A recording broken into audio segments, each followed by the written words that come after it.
All right, guys. Hey, I made a post about this or story on Instagram, and I got more questions than I thought I would, or more comments, none of which were what I was looking for. So I want to make this video quick so that my thoughts are out there, and then I can just link this to answer the rest of the questions. All right. So I've gotten a lot of questions about the Crye padded yoke, and a lot of comments that it's amazing. People love it with their AVS when they don't want the harness. And then a lot of questions about what plays well with it, what doesn't work. And I didn't know the answer to any of those because I've never had one in hand. All right. I still technically don't. This is a replica from Shekkin. I was working on putting together something in woodland. It was woodland when I wore it. All right. I don't know it as M81. It was only M81 when it was cool. All right. So I picked this up to use for a different project and to kind of dip my feet in the water, figuring out what it's about and if it's worth it. And 5 minutes after having it, I'm sold. All right, I'm gonna get a Crye one so I can answer all those questions. All right, but I think this thing has a lot of possibilities in it, even this replica that's missing a couple of things. And I kind of want to run through those with you real quick. All right, so first of all, it is a full set of suspenders. All right, so this is the thing that was immediately enticing to me about it. It is a very nice set of suspenders that you can hang a war belt on, or even just your trouser belt, whatever you want. And I noticed that even with these suspenders, which are removable, and I'll get it on the table and show you more, there's exposed hook Velcro here, or loop Velcro, I'm sorry.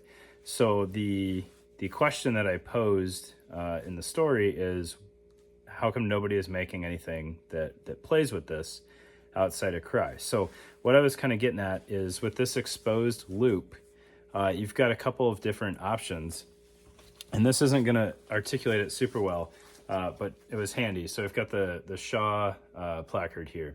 So there's a couple different options you could do. One, you could make some vertical feeder straps with a female buckle on them that mount on here. And then you could just plug and play a chest rig with that. Or something like this, where it's got this one wrap, granted it's the wrong orientation, you could just put Velcro on there, all right? Which is what Crye recommends if you're putting the AVS chest rig on here, is you just run the Velcro backed straps up.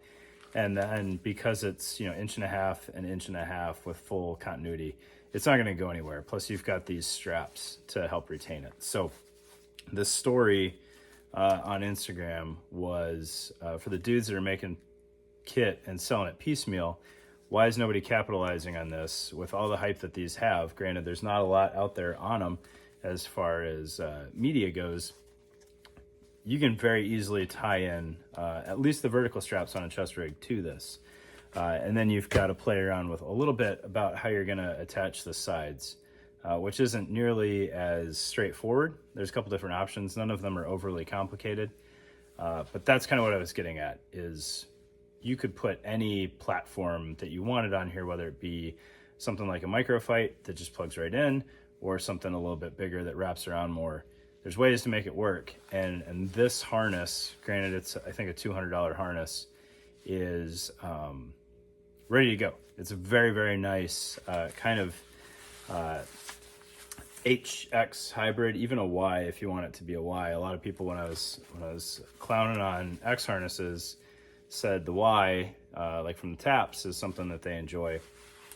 So I'll get it on the table so you can see more of it, and I'll kind of show you how this works. I'm sure I'm gonna have to do more videos on this as questions come in. So this will just be kind of wave tops and how it works and what it can play with. The Crye manual on it, just like most of the Crye manuals, is actually pretty good. I just never dipped into it. I just didn't think of it. So hopefully this sparks some interest, and then you guys can look at that and see a little bit more of the capabilities.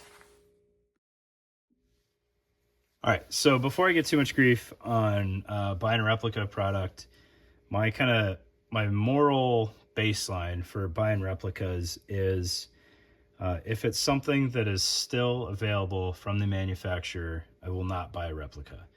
All right, if I need it in a pattern that doesn't exist, or it's something where I'm going to have to pay collector's prices because they're not actively made anymore, then I'm all right getting a replica. All right, so this fell, in my opinion, into that kind of acceptable justification category.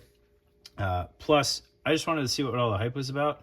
Now that I know, I'll go pick up a real one from Crye. All right, $200 to answer some questions. Not knowing if I can make a video on it was kind of a bridge too far. But now I know, and we'll get that fixed in short order. All right, so like I said in kind of the intro and explanation, I've caught at least one thing on here that's different from the Crye.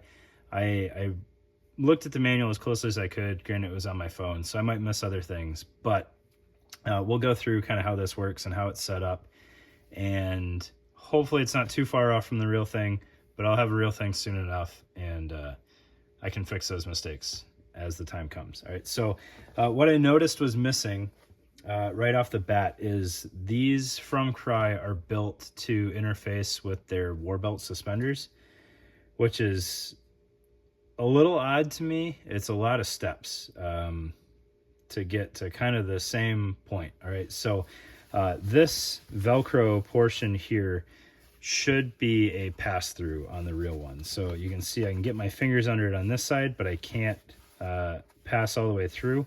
On the real one, this is essentially a 1.5 to 2-inch band that goes across. So those very recognizable Crye suspenders, that vertical strap feeds under there, and then the front straps feed along here, so that you're essentially just adding padding and kind of a hanger to your suspenders, which is useful. It's just $200 to get to the point where you have some padded trouser suspenders on top of buying the suspenders is quite a process, especially when it kind of already comes set up for that purpose. So you've got this back strap, which just feeds through a metal D-ring there, and then you've got some ladder locks or tri-glides there, so that you can mount this. They say to an AVS belt, but really you could do it to anything. A scuba belt it would work really well on, because the belt is bearing the load as opposed to the molly loops. I think it would almost work better than the AVS belt, but that's just my opinion. So this is obviously, free running. You can take it on and off as needed. And then on the front, you've got these straps, and this is just a Velcro sandwich here. So you've got this Velcro that mates with the Velcro on the yoke, and you can remove these if you want to.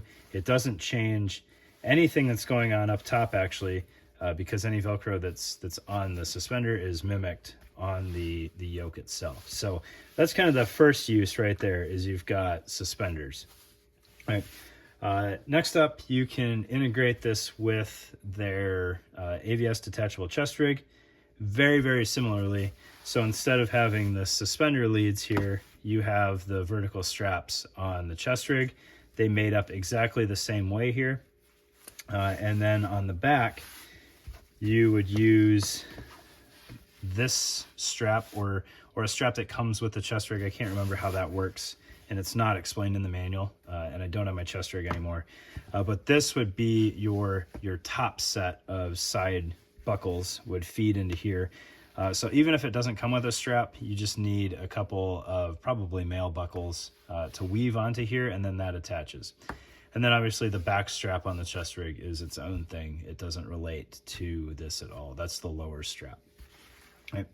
Additionally, you can use this as a way of making AVS plate bags suck much less as a standalone plate carrier without the harness.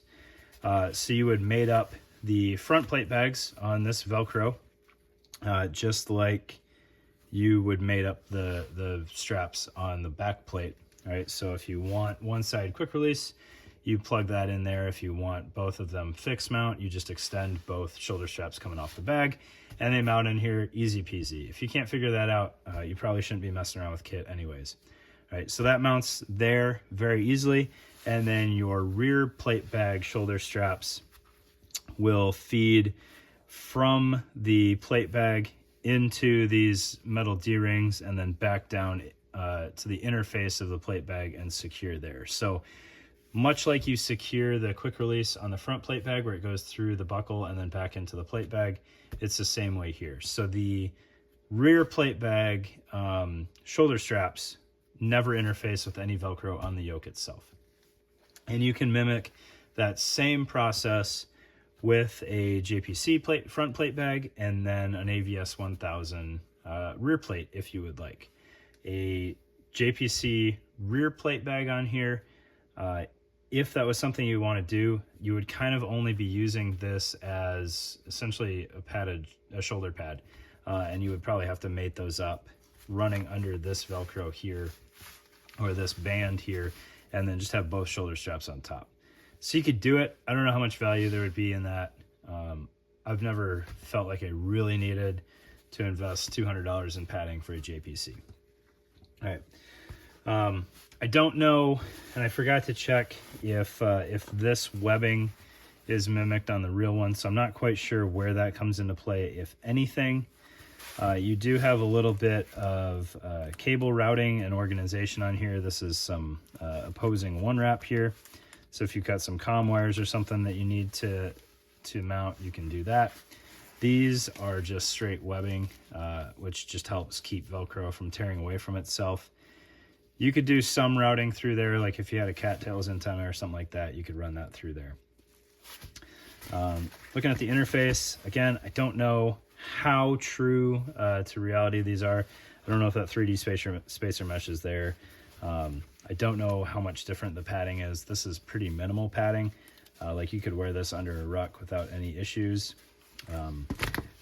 If you wanted to use other chest rigs with this, one thought that I had, I've been having a discussion with another gentleman for a while now about how to kind of counterbalance a chest rig without necessarily needing to mount anything to the back. I don't know how intensive the setup would be or how annoying it would be, but you could use these rear straps to tie into your pants belt, which would keep purely front mounted weight from pulling the harness up into your neck. I think that could be kind of a cool idea if you needed to carry, just some radios or something on a chest rig and maybe some mags, and you didn't have a way to counterbalance the back. I think that would work out pretty well, especially if you could also tie in to your trouser belt, use these as suspenders, and then kind of clip in your chest rig when you need to, which is kind of what I was getting at in the intro video. And I think kind of what made me think of that was Night Fighter with his Fenris chest rig and his covert infantryman thing that he's his concept that he's playing around with. You don't have to have a chest rig on here all the time, and it's not concealable, but you could keep this attached to your pants fairly low profile, especially if you had a jacket over it or something like that, and then you could clip in a chest rig as needed, and that would kind of fill that gap across your chest, which is much more obvious that something's going on there. But having seen this in person now, I'm very much a visual person, and knowing all of the different ways it can plug and play with things, I'm much more excited about it, and I definitely want to pick up a real one to actually try with some plate bags, try with an AVS 1000 and a front plate bag, and just see how that works. All right. So yeah, that is kind of your intro to the Crye AVS padded yoke. Hopefully that answered some questions. Hopefully it sparked some more, so I know things to try with this that folks are wondering about. I know that several people are interested in kind of what plate bags will play with this. So what you need for your plate bag to cooperate here is you need a front plate bag that has inward facing hook, and then some way of securing your rear plate bag either with the D-ring or to your front plate bag. You could again use it as a very overpriced shoulder pad and just run shoulder straps through here, but I really think that defeats the purpose. So you need some sort of Velcro interface in there to make it worthwhile. Another option would be if you only need a front plate, you can just drop a JPC front plate bag on here, and then again counterbalance it in the back attached to your war belt or your trouser belt or something like that, depending on how easy you want it to don and doff. All right, so play around with this some more. Look at all the different possibilities. I'm probably going to try to find somebody that'll make a chest rig that'll integrate with this directly. I think that'd be a cool concept, but we'll see how that goes. So thanks for your time, guys, and sorry for buying a replica item.